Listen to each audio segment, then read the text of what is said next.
მოგესალმებით მეგობრებო. გავაგრძელოთ ჩვენი ვეფხისტყაოსნის განხილვა და ახლა მე მოვკალათდები. საადმე მოვკალათდები. დავიწყოთ განხილვა. კარგით. სად შევჩერდით, მანამდე მოგნიშნოთ ყველას.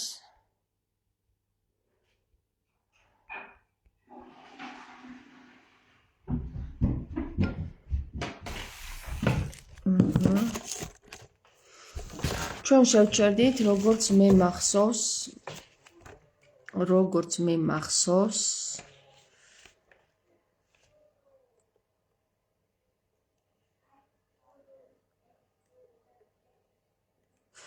მეგობრებო, თქვენი აზრით, ეს განხილვები პირად სივრცეში ხوار გავაკეთოთ ხოლმე შეხვედრებით და ასე შემდეგ. რას ფიქრობთ? მე მგონი უფრო კარგი იქნება პირად სივრცეში რომ შევხვდეთ და ერთად ვისაუბროთ, თქვენს გამოთქვათ თქვენს აზრს, მოსაზრებას, მეც გამოვთქვავ ჩემს მოსაზრებას და ასე შემდეგ. არ ჯობია?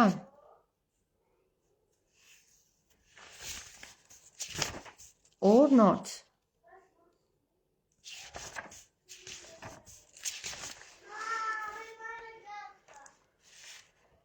პატარა თავი იყო, როგორც მახსოვს, ხო?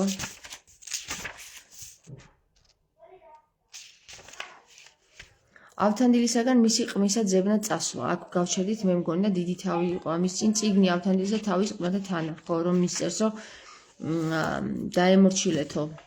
ვის დაემორჩილეთო? აფრიდონსო, ხო?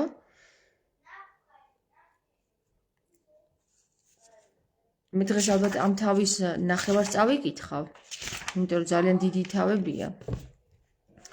ავთანდილისაგან მის ყმისა ძებნად წასვლა. აი ესე ქვია ამ მონაკვეთს, მეგობრებო, ჩვენ რასაც ახლა განვიხილავთ და მე მინდა რომ ეს საკითხი შუა გზაზე არ დავტოვო, ანუ დაწყებული გქონდა ჩვენ ეს ამის განხილვა ვეფხისტყაოსნის. ამას რო ჩავამთავრებ, მეგობრებო, არ ვიცი, ალბათ სავარაუდოდ თქვენთან პირდაპირ ეთერშიც შემიძლია რომ განვიხილო, ახლა ამას პირდაპირ ეთერში განვიხილავ, რადგან მელოდებით და შემდეგ სხვანაირად უნდა მოვიფიქრო, იმიტომ რომ შეხვედრები ჩვენ გვექნება სხვა პლატფორმით, ჩვენ ალბათ პირადში შევხვდებით ხოლმე და აი ესე დღეს განვაცხადებ, რომ მე ვიქნები მაგალითად ამ და ამ კაფეში და ვინც დაინტერესებულია, მოვიდეს იმ ადგილზე, ერთად განვიხილოთ და აი ესე გავაგრძელებ ჩემ შემდეგ განხილვებს, მეგობრებო, რატომ გადავწყვიტე ესეთი საკითხი. საქმე იმაშია, რომ ბევრი რაღაც ნათელი ხდება იმ საკითხებში, რომელ საკითხებშიც მე თქვენთან ვსაუბრობ და ჩემთვის უფრო ნათელი ხდება მე რა კატეგორიის მსმენელი მყავს და ჩემთვის უფრო ნათელი ხდება ის, რომ მე რა კატეგორიის მსმენელის მყავს. აქედან სავარაუდოდ უფრო მეტი მსმენელი არის ენერგო ვამპირი, ვიდრე სასურველი პირი, რომელიც რაღაცას სასიკეთოდ შემოიტანს საქართველოსთვის. ანუ ენერგო ვამპირების, ხვდებით ხო, ენერგო ვამპირების კვება უნდა შეწყდეს. ენერგო ვამპირები არიან ისინი, რომლებიც საბოლოო ჯამში მხოლოდ ენერგიას იტაცებენ და საპირისპიროდ შეიძლება პირიქით გესროლონ. ეს ის დროა, როდესაც ადამიანმა უნდა დასვას წერტილი და ღორებს მარგალიტები აღარ დაუყაროს. ეს ის დროა, როდესაც მენელსაცხებელი დედები კი არა და 10 ქალბატონზე რომ არის საუბარი ქალიშვილზე, რომელიც ზეც აღარ უნაწილებს. აი ამაზეა, მეგობრებო, საუბარი და ვფიქრობ ესეთ რამეს რა, რომ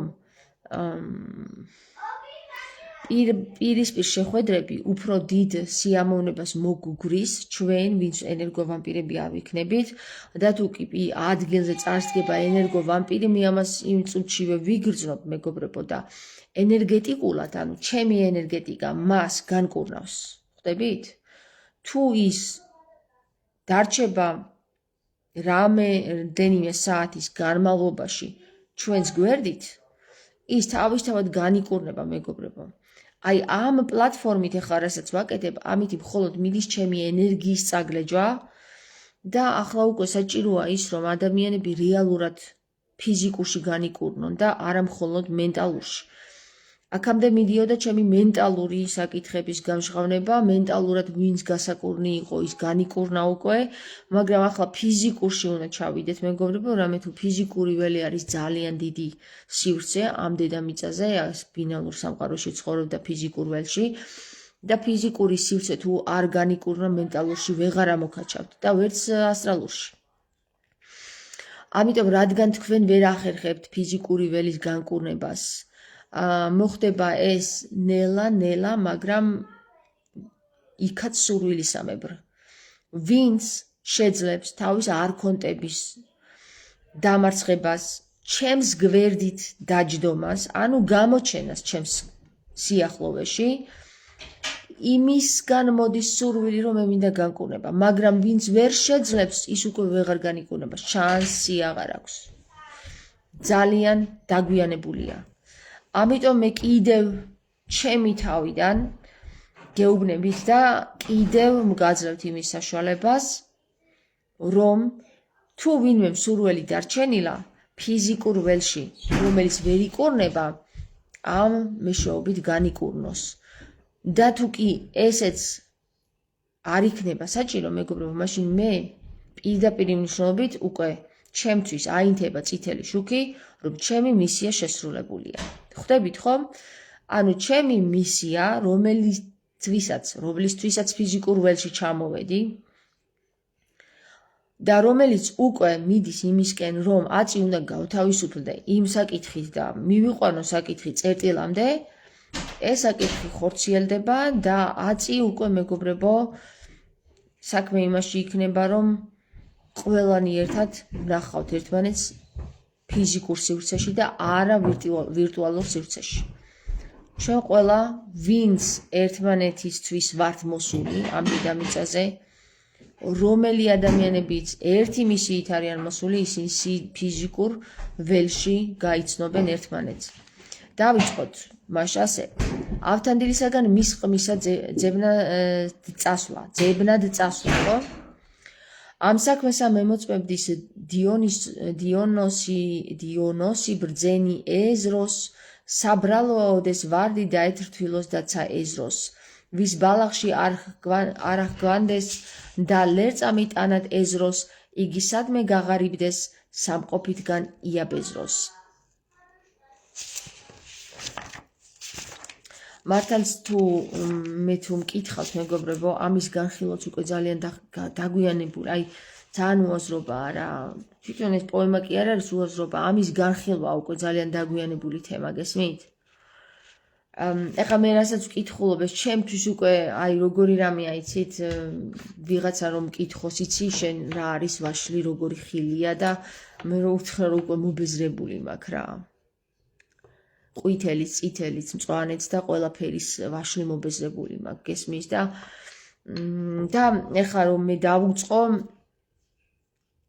ადამიანს იმის ახსნა რა არის ვაშლი, რომელსაც ჯერ არ უნახავს ვაშლი და მას დავუწყო ახსნა, რომ აი ვაშლი იცი რა არის, ესა და ეს მიზანი არა აქვს ამ ყველაფერს, გესმით, აზრი არა აქვს.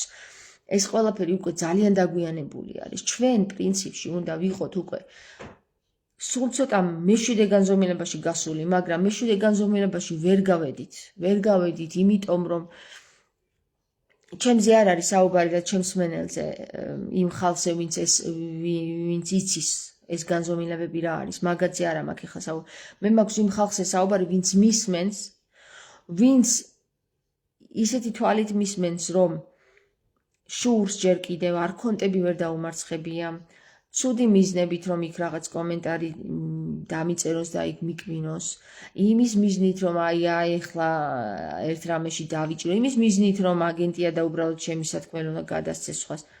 ხვდებით, ხო? ანუ ჩემთვის მიზანი, რომელიც არის ვაშლის ხილის გაგება თუ რა ხილია, არ ახალია, გესმით და სიახლეს არ წარმოადგენს, მაგრამ იმათთვის, ვისთვისაც სიახლეს წარმოადგენს, უკვე გვიანია რომ იმათ აუხსნა ამ ვაშლის შესახებ. ამიტომ ამის კითხვაც აქ ვეფხის ტყავოსანში რა ხდება, ამის გაგების უნარი უკვე დაკარგულია კაცობრიობაში. და რომც გაიგონ, ხო? აზრი არ აქვს, რომც გაიგონ, მაინც შიშის ქვეშ არიან. ხვდებით? იმიტომ რომ ჩაჭერილები არიან სისტემაში. სისტემას აბსოლუტურად ყველა ადამიანი აი ამ საქართველოში ვინც დაცვა არა, ვისაც დაცვა არა აქვს ზეციდან, ყველა ჩაჭერილი ყავს. ეხლა მოდი და უხსნა მე პატიმარს, იცი რა კარგია თავისუფლება, აი ნახე როგორ კარგად დავდივარ და აი ესეთ მდგომარეობაში ვარ, ხვდებით? თქვენ გარეთ მყოფი ადამიანები ნუ გონიათ თავისუფალი ადამიანები, ისინი ყველანი ჩაჭერილი არიან საკნის უკან. მიუხედავად იმისა, რომ ოთახში არ არიან გამოკეტილნი, ისინი ჩაჭერილნი არიან და სისტემის მიღმად განან. და ეხლა მოდი და რა მაგარი ტიპი ვარ, რომ მე ამ ხალხს უთხრა ინკს, აი ნახეთ მე რა თავისუფალი ვარ და თქვენ კიდე როგორ ჩაგიჭირეს. ანუ კაი ტიპი ვიქნები? არ ვიქნები ხო კაი ტიპი და ამიტომ აზრი აღარ აქვს მეგობრებო, ამბობს ქრისტე, ყველამ თავი იხსნასო რა და სათქმელი უკვე ვთქვი, გესმით? ვინც შურის თვალით შეხედა, ვერ გაიგო ვერაფერი რა ვთქვი, ვინც ბოღმის თვალით შეხედა, მარტო დაიბოღმა, ვინც სწავლის თვალით შეხედა, ისწავლა, ვინც შემეცნების თვალით შეხედა, შეიმეცნა, ვინც გაურკვევლად შეხედა, ვერ გაიგო ვერაფერი, ან გაიგო, ამას მნიშვნელობა აღარ აქვს. ეხლა მე რას განვიხილავა აქ? თამარ მეფის დროს გავაცოცხლებ თუ არ გავაცოცხლებ, მე-12 საუკუნე გაცოცხლდება თუ არა. ეგ უკვე იცით რომელი განზომილების საკითხებია, მეგობრებო. ეგ არის მე-10 განზომილების საკითხები, მაგრამ თქვენ ჯერ მესამეშიც ვერ გადასულხართ და აი უბრალოდ მე აღარ ვიცი რა ენით გელაპარაკოთ, გესმის? ის ვინც მე-10-ში გადავიდა და ესმის მე რას ვლაპარაკობ, იმას მოსმენაც აღარ უნდა. იმიტომ რომ იცის რას ვლაპარაკობ. იმისთვის უკვე ფაფის ღეჭვაა, გესმით? არა აქვს მნიშვნელობა, იმათ არ ვუხსნი მე ვუხსნიდი იმათ, ვინც ჯერ კიდევ ვერ გაიგო მესამე განზომილება რა არის. და მესამე განზომილებაში გასვლა არ უნდა და წინააღმდეგობას მიწევს ჯიუტი ბავშვებით რა. აი იმათთვის უკვე დაიხურა წიგნი, აი დაიხურა წიგნი, всё. მორჩა. აწი მე რას ვიზავ, იცით მეგობრებო? აი ამის განხილვაც მე თამარ მეფეზე მე დავიწყებ ისევე როგორც ჩემი წიგნის პრეზენტაციას, თამარ მეფის დროს, ეპოქას, მე-12 საუკუნის განხილვას და აი ამ წიგნის გარეშე არ გამოვა რა, მე-12 საუკუნის განხილვა და იცით რა მეგობრებო, რადგან მხოლოდ ასე აფასებთ მესამე განზომილებაში გადასასვლელად მეორე განზომილების ხალხი, მე ამ საკითხებს ფასიანს გავხდი. ნებისმიერ ჩემს პრეზენტაციას დავადებ ფასს. გესმით? იმიტომ დავადებ ფასს, იმიტომ კი არა რომ მე ფული მიჭირს და ფული მინდა რომ გავმდიდრდე. აი ფული იყოს მამონასი, მაგრამ იმიტომ დავადებ ფასს, რომ თქვენი ინტერესი მეორე განზომილებაში ჯერ კიდევ იცით რა არის? ეს უფასოა? რა უნდა ითქვას ისეთი? ეს 60 ლარი ღირს? მაინტერესებს ერთი რა უნდა თქვას? ვიღიდი ბილეთს შევარ. გესმის, აი ესეთი არის თქვენი, აი ძალიან დაბალი დონის განზომილებაა რა. ძალიან პრიმიტიული განზომილება, რომელიც სხვანაირად ვერ იგებს. და რაღაცა აგერ მე ვსაუბრობ ასეთი განზომილების ხალხისთვის, რომ ამოვიდეს ცოტა მაღლა, ხო? მე-10 განზომილებაში, მე-6 მეში და მე-8 და მე-9 განზომილებაში მყოფებს ჩემი საუბარი აღარ აინტერესებთ, იმიტომ რომ ისინი იციან რას ვლაპარაკობ და აი ვაშლს ჭამენ უკვე მობეზრებულს, გესმის და რაღაცა უნდა მოусმინონ. არც მოვლენ, გესმით ისინი ჩემს იმაზე, რა ქვია, ლექციაზე. მაგრამ იცი ვინები მოვლენ? აი მეორე განზომილებაში ჩარჩენილი ხალხი, რომელსაც გაიგო რომ 120 ლარი ღირს დასწრება, მაგარია, უნდა წავიდე. ყველაფერს იზავს, იმას დააგირავებს, რა ქვია, სახლს და მაინც მივა იმ რასაც ფასი ადებს, იმაზე მივა, გესმის? და რასაც ფასი არ ადებს, იმას არც დააფასებს. ამიტომ ჩემო საყვარლებო, მეორე განზომილებაში მყოფი ხალხი აი აქედან იბოღმება. ესე რო ხედავს როგორ საუბრობ, ხო? იცი როგორ იბოღმება, ეს მისი არც მისი ბრალი არ არის, ეს არის მისი თვისება უბრალოდ რა მეორე განზომილებაში ჩარჩენილი ადამიანების თვისება არის ეს. და ეს რო განიკურნოს, მაშინ მე პირადად უნდა შევხვდი ამ ადამიანს, თვალებში უნდა ჩავხედო, ჩემს გვერდით უნდა დაჯდეს, რაც შეიძლება ახლოს, რომ მან შეძლოს განკურნება. გესმით? ამიტომ გადავწყვიტე მე ახლა აწი ხალხი პირადში ვნახო. მე არ გადავწყვიტე იმიტომ რომ ან რაღაცა იქ რა ქვია ტაშის დაკვრა მომინდეს ტაშის დაკვრა მოვისვინო მაგიტომ არა მეგობრებო მე გადავწყვიტე ეს მე კი გადავწყვიტე ესე მიკარნახა შინაგანმა გესმით და მივხვდი რატომაც მიკარნახა ესე შინაგანმა აწი მეგობრებო მე ვიქნები ხვალ მაგალითად კაფეში რომელიღაც კაფეში ვიქნები რომელ კაფეში მოდი იცი რას ვიზავ თუ გახსოვთ პარლამენტის წინ მოპირდაპირე მხარეს პარლამენტის მოპირდაპირე მხარეს აღარ მახსოვს ამ კაფის სახელი არ ვიცი მაგრამ გეტყვით სად ვარ ესე იგი პარლამენტის მოპირდაპირე მხარეს სადაც იყო კინოთეატრი რუსთაველის კინოთეატრი რუსთაველის კინოთეატრს რომ გამოუყვებით სანამ ეკლესიამდე მივხვარ და იმ კუთხეში არის კაფე ძალიან მომეწონა და დამევასა იქ ერთხელ ვიყავი რა და იქ ხალხი იჯდა სიჩუმე იყო ძალიან ხმამაღალი მუსიკაც არ ქონდათ და გეტყვით რა მე იქ ვიქნები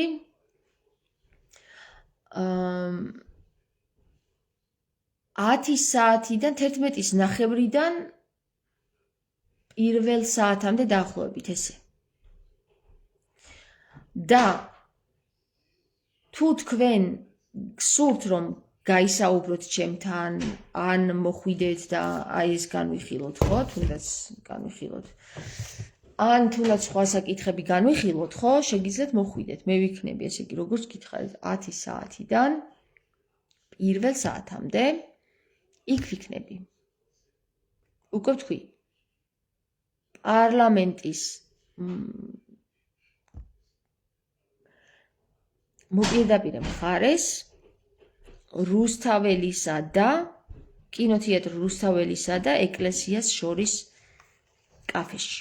იქ მხოლოდ ერთი კაფე არის, ხო არა? იქ არწივის შენობა არის, სადაც არწივი დგას, აი მაგ შენობის ქვემოთ არის კაფე. ხო არ იცი შე რა ქვია იმ კაფეს? აღარ გახსოვს? აღარც მე არ მახსოვს მართალი. ბიბლიოთეკასთან? ხო, გახსოვს ერთხელ? ხო, ბიბლიოთეკასთან არის და მე მგონი ბიბლიოთეკის კაფე ქვია.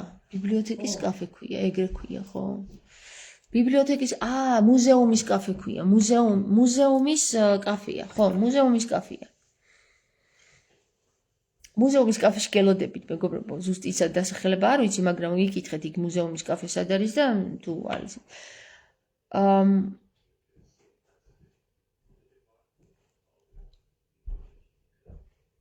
აღარ განმიხილავ რა, ძალიან დაგვიანებული. აი შინაგანის მეუბნება რომ თამარ გაანებე თავი, დაგვიანდა ძალიან რა.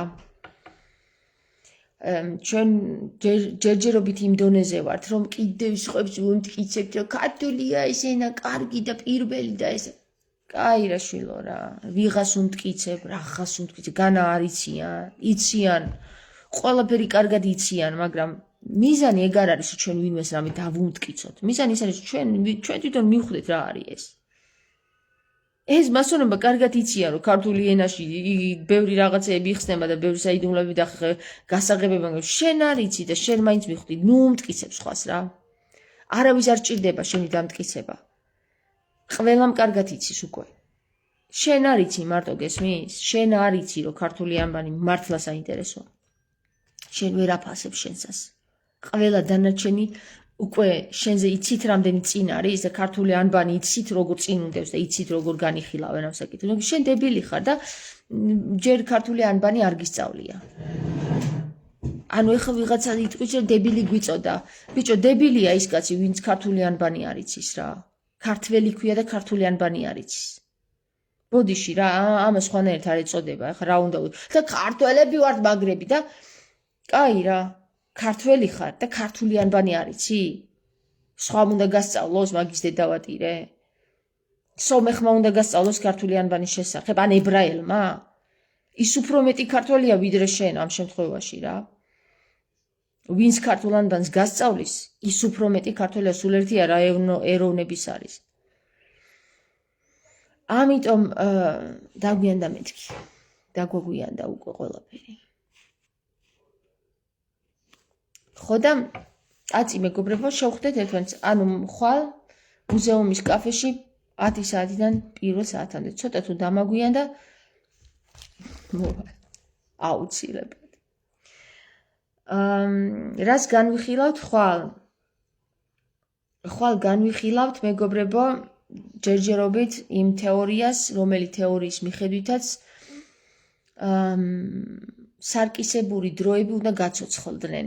სარკისებური დროები უნდა გაცოცხლდნენ. მეორე განზომილებიდან მესამე განზომილებაში როგორ გავიჭრიტოთ აი ის საკითხი, ხო? მაგ საკითხს განვიხილავთ. ხოსობ, მე კი თქვენ მომენატრებით, მაგრამ თქვენ ახლა ესა სიდონშიც კარგად გესაუბრებით ხოლმე, კაცო, სიდონში ხო იცი რამდენი იუდა არის და ისიც კარგად გაიტანს მე იმ საკითხებს, რასაც გავივლით სიდონში. ხო და ჩემო კარგებო, ხო დაგემშვიდობები და აბა კარგად.